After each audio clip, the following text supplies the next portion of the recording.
And we're going to now introduce Jon Hamilton. I met Jon down in Washington, D.C. He was part of a Society for Neuroscience. We have a public education committee that is trying to improve communication between scientists and the general public. And Jon gave just an amazing presentation there.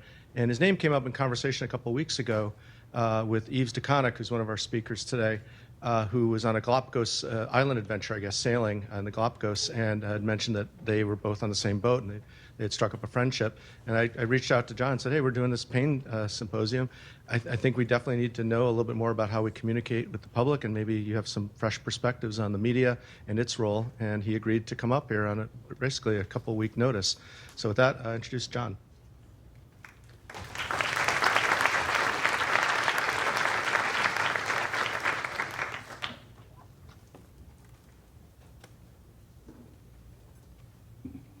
All right, well, greetings.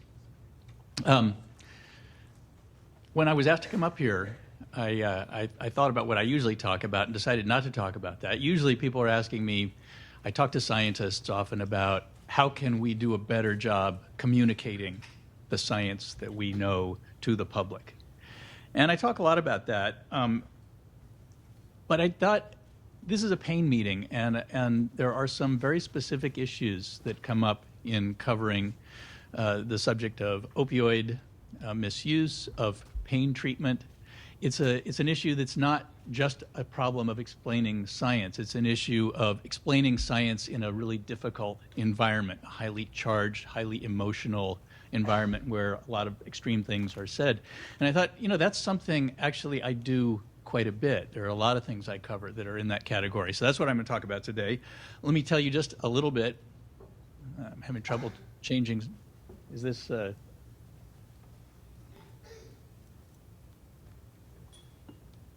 that to stun? That's forward there. All right. I'm not great with electronics. I know where the record button is on the recording devices I use. So this is where I work. I'm a reporter at National Public Radio, formerly National Public Radio. We've been reduced to the three letters now. It's just NPR. It's no longer an acronym. It doesn't stand for anything. NPR News. This is where I work. This is the headquarters in Washington, D.C. There are about 700 people there. I'm one of them. If you were looking for where I would be, it would be on about 2 windows up and 3 over there on the left. That's where I sit in the science portion of the building. There are about 40 people at National Public Radio who cover science. So it's a big science desk. It's the largest collection of science journalists outside the New York Times, probably in this country. So my job has changed a lot. NPR has changed a lot. I don't know, some of you may be listeners. You may catch the local public radio station. You may hear All Things Considered at night. You may hear Morning Edition in the morning. A lot more of our time is spent on things that don't involve those programs. So this is a picture of our newsroom. We've been in this building just 3 years now, I think. And it's designed totally different. There are radio studios, just like there used to be. But the center of the newsroom, if you were to divide it now, all those people on the right there are part of the digital operation. So they're not doing radio. We have a website. We get about 2 million hits a day, people coming to our website for news.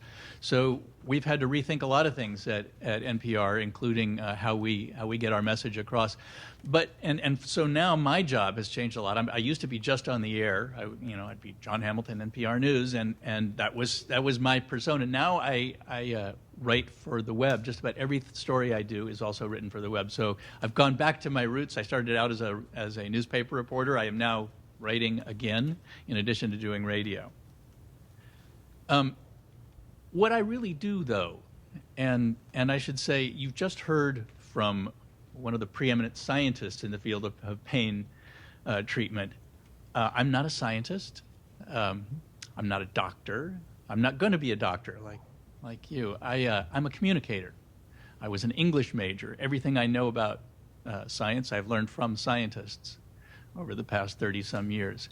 And what I do is talk to people. This is a picture of me talking to people in Liberia during the Ebola outbreak there. But it's not that different than what I do when I talk to scientists. I go, there's a microphone in the picture somewhere, it usually says NPR on it. I ask people to tell me stories. I ask them to tell me about themselves. And in the back of my mind is always the underlying science, but what drives what I do is usually the story people are telling me. I focus a lot on brain science, so to the extent I know anything about pain medicine, it mostly has to do with the brain circuits involved. Let's talk a little bit about the environment in which we are all operating, whether you're in the media or not. We are in a time where things are said very loudly, in this case by a presidential candidate. And the claims about science are made in very loud voices. This claim about global warming was invented by the Chinese. That's a pretty extreme statement. That statement is hard to, I should have put it in all caps because that's kind of how it was intended. So there's a lot of this these days. The Science Desk has done a lot of coverage, not surprisingly, of Zika. Every time there's a new infection, there's a lot of fear. We do a lot of coverage because we're a media organization. And you see more extreme statements. You know, people talking about, close the borders. And this came up during Ebola as well. Close the borders, keep the disease out. Loud, extreme statements. And in the context of what I've been listening to all morning, this is relevant. That is, of course, an opium poppy. And they're quite pretty. And sustain the economy of Afghanistan and some other places, sadly. Again, more extreme statements. Ban opioids. I mean, so when I take on a story, I'm very conscious of the level of rhetoric, the level of extreme statement that surrounds things. And I work for a place that really doesn't do that. NPR does not shout. If you've ever listened, I mean, we are mocked often for the carefully modulated tones of the people who speak from NPR. And this is David Green. He's one of the hosts of Morning Edition. And David Green is just a wonderful person, but he is one of the most calming people. He's the opposite of those talk radio people you hear who are yelling into the microphone and amping up. He's always bringing it down. It's a pleasure to be on the air with him because you feel so calm, because he's so calm. He's a guy who, he would sit there and it didn't matter what happened. He'd say, in the next segment, the apocalypse. But first, a jazz musician you've never heard of has died, and we're going to do 7 minutes about that. Stay tuned. And I mean, that's sort of how NPR operates. So I have to think not only about the sort of level of raised voices outside of NPR, but who we are and why people listen to us. My favorite comment about this was from there's a few user sites, and somebody said, NPR, it's the talk radio equivalent of a Kenny G album. Now, for those of you who are old enough to know Kenny G, it's cool jazz, right? Nothing too crazy, right? What's interesting is that amid all of the rhetoric of this political season, of fear of diseases and stuff, the last year has been incredibly successful for NPR. This is change in Morning Edition and All Things Considered listening numbers. Up, not just up a bit, up a lot. And when I saw this came out maybe a week ago. I'm probably presenting data I'm not supposed to share, but that's all right. They sent me the email, now it's out. When I looked at this, if you look way over at the left, you see more than a year ago where numbers were actually dropping off. And every month this year have been way up. And I'm thinking, all right, maybe not shouting works. Maybe there's a reason people are coming to NPR instead of other venues where raised voices are a little bit more common. So I thought what I would talk to you about is how I go about being heard. While all these people are saying extreme things and in loud voices, how do you, in a quiet voice, in a different way, make yourself heard? And especially when you're wading into something that's complicated or controversial in science. And I think for those of you who are going to be physicians, this is going to be useful. because whereas I don't know a lot about medicine, I know a lot about communicating science to people. And that's a big part of what you're going to do in your career. It's one thing to know it. It's another thing to get your patients to not only hear you and understand you, but actually internalize what you're saying. So that's what I'm going to talk about. There are a number of tactics. I'll start with the simplest one, which is, and I'm going to talk about some stories that I've done recently that brought up these issues. So Walter Cronkite, for the older people in the room like me, remember, he was always the calming voice on the evening news, right? He was America's trusted figure. And there are times where the most effective thing you can do in trying to convey information about something frightening or controversial is simply to be plain-spoken and calm. And this was a story I did not long ago. What happened was people doing endoscope investigations at UCLA, some of their patients began to get a nasty bug, one of these killer bugs, right? And it was getting on the endoscope. It was infecting them, and some of them were dying. And you would not believe it. Now, today, people don't even think about it. But for that week, at that time, given how the media operates, it was a frenzy.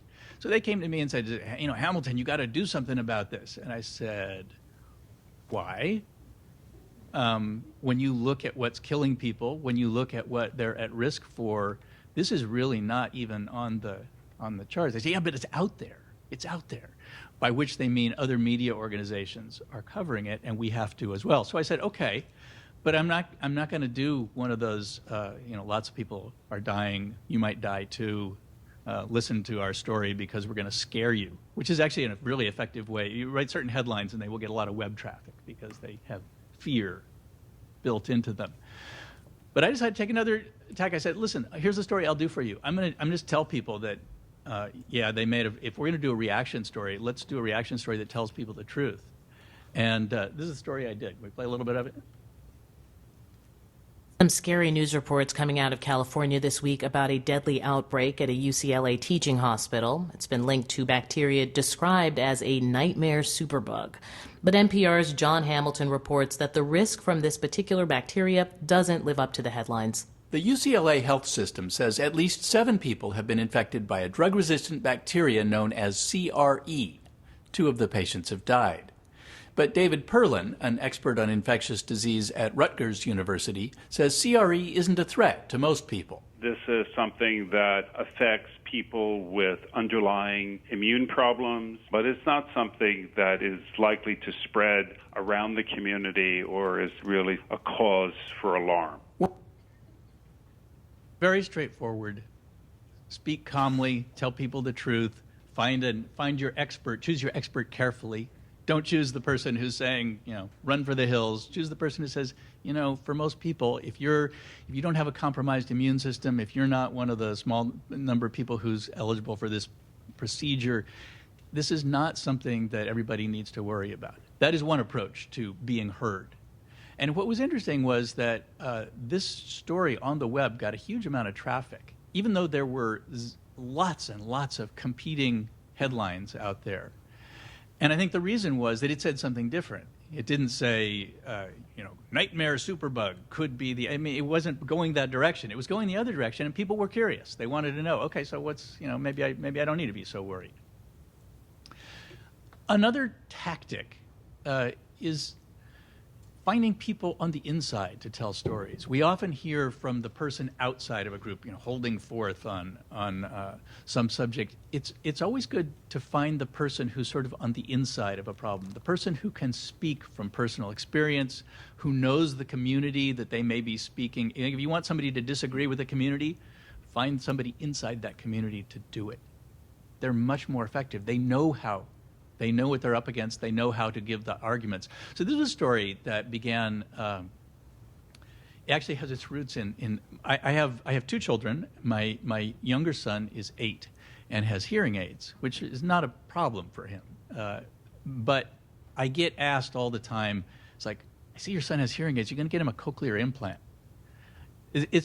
People ask innocently, and so I thought, people really don't understand the difference between amplifying sound and using the existing auditory circuits to implanting a cochlear device, which is a completely different world. And I wanted to, and I thought, how can I explain that? But I knew that against the backdrop of this is a highly volatile issue having to do, is less so now, but when I did the story a couple of years ago, there in the world of people who are hearing impaired or completely deaf, deaf culture is a big issue.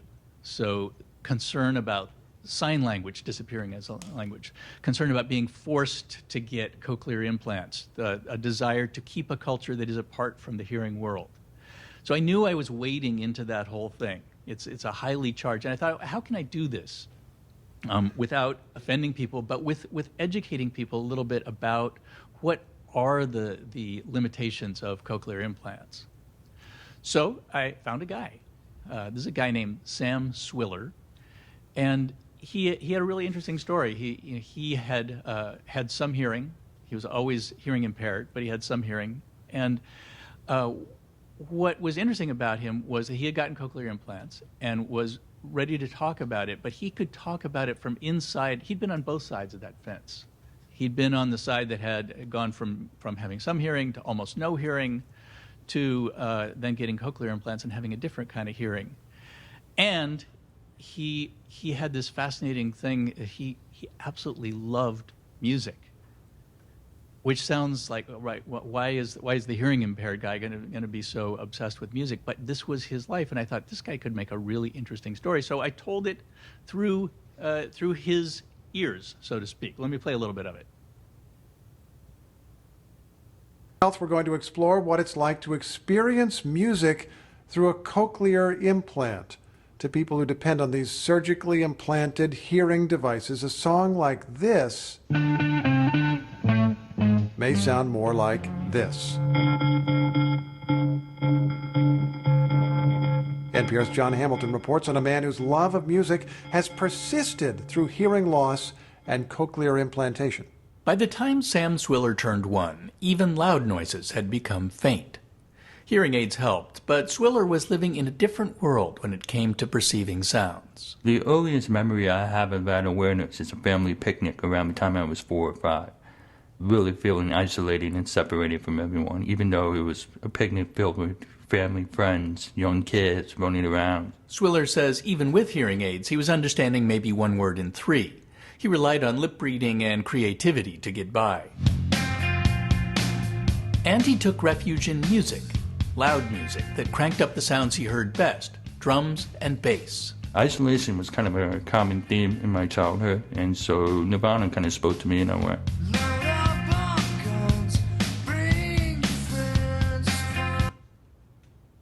So what I really wanted to get to was the science of cochlear implants, what they can do, what they can't. And by the way, nobody knows exactly what music sounds like to people who have cochlear implants because, as people have pointed out earlier today, sound is about perception.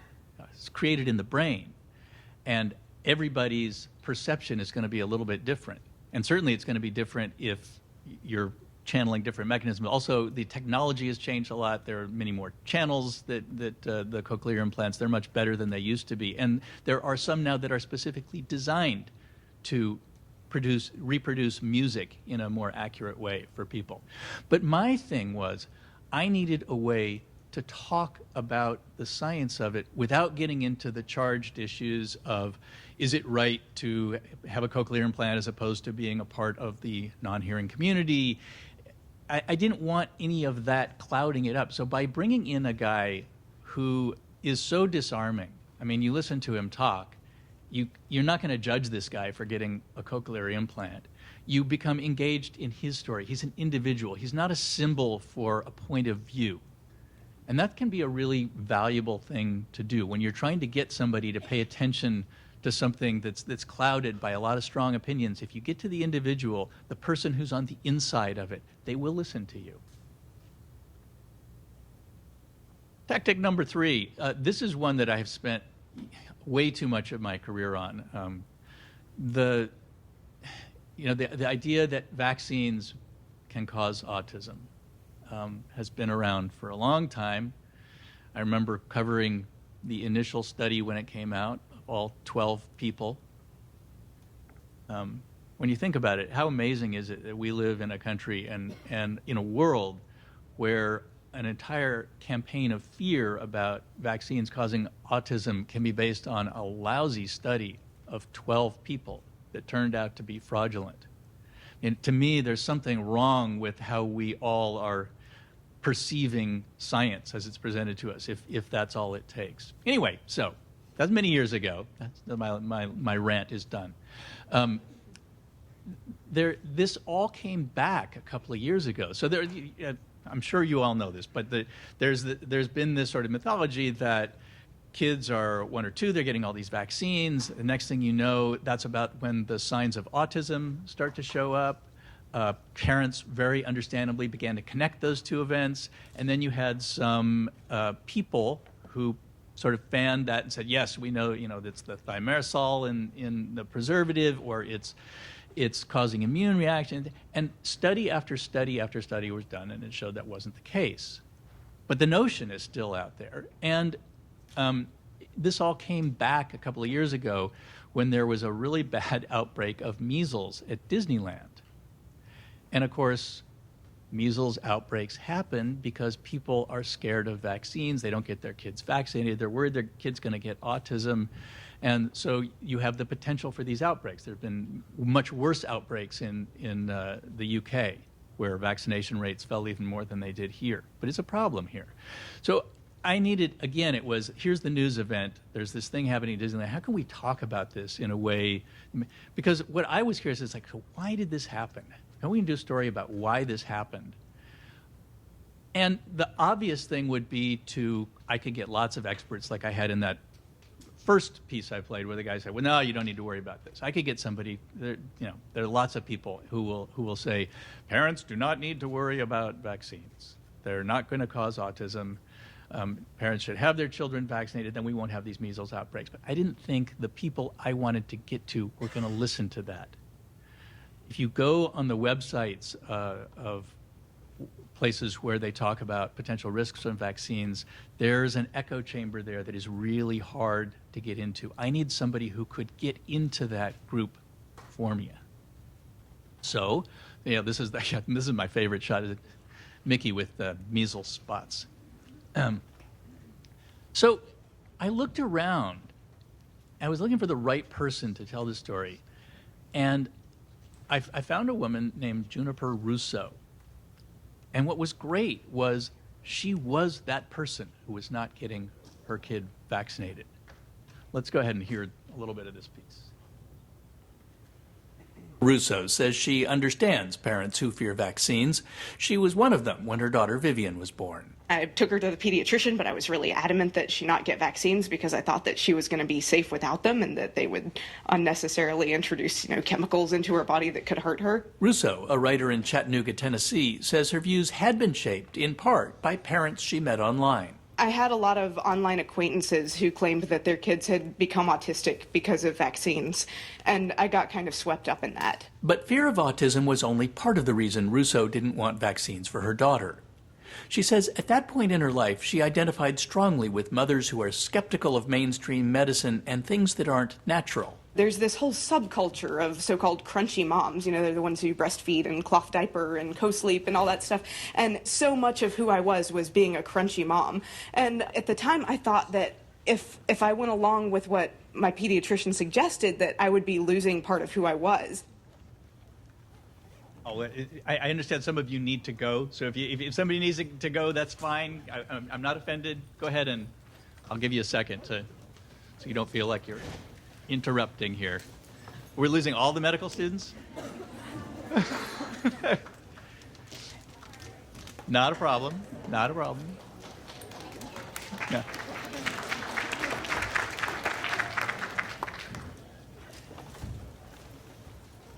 All right, as people shuffle out, I'll continue. So what was interesting to me about Juniper Russo was that she came from exactly this group, but what was different about her was that two things. One, if you look at that picture, she's walking with her daughter. Her daughter got autism. Her daughter developed autism, was diagnosed at about age 3. And so she had to confront this unexpected thing was, wait a minute, I'm the crunchy mom. I protected my child from vaccines, from all these things. We only ate, whole grains. And now you're telling me my daughter has autism. Maybe I need to rethink my beliefs about what causes this. And she did. And she ended up going back and had a very supportive pediatrician who had sort of never given up hope in her, and got her kid brought up to date on vaccinations, and has since written quite a bit about how she came around. It took a couple of years for her to go from believing absolutely that vaccines were a problem to recognizing that they weren't. And the reason that story worked was that it gave a guide from their own community they could follow. It gave a route for change in thought. So if you have people, for instance, in pain, if you have people who are so set against, doctors overprescribing, opioids are the reason, are the entire problem.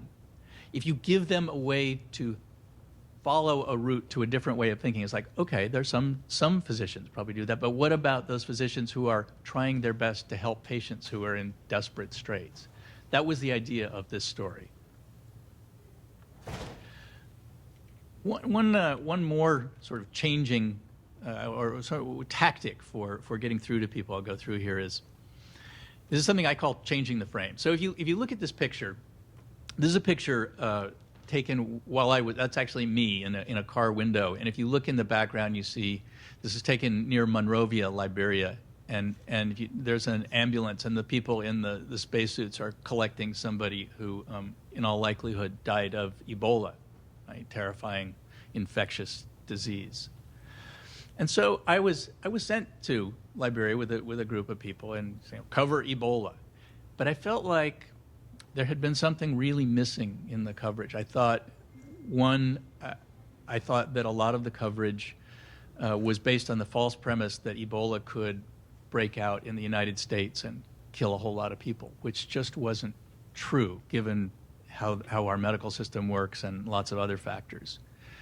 And I also thought people didn't have, even in Liberia, they didn't have a good perspective on it. I mean, you would think that the entire country, or half of the country, had died of this.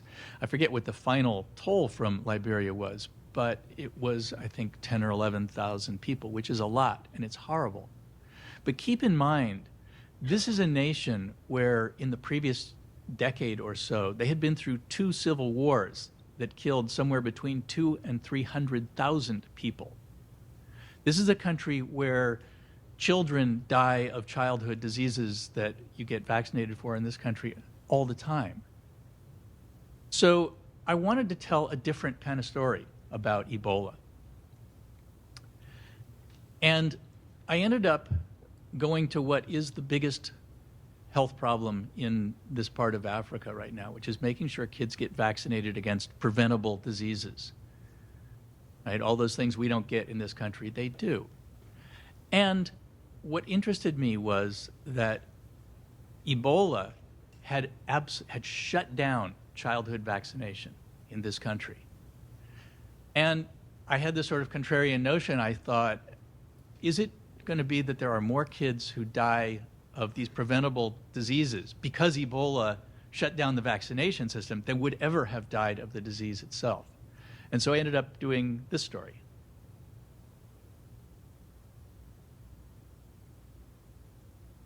The indirect effects of Ebola may prove to be more deadly than the virus itself. Since the outbreak began 6 months ago, childhood vaccination rates have plummeted inoculations for diseases such as measles, whooping cough, and yellow fever.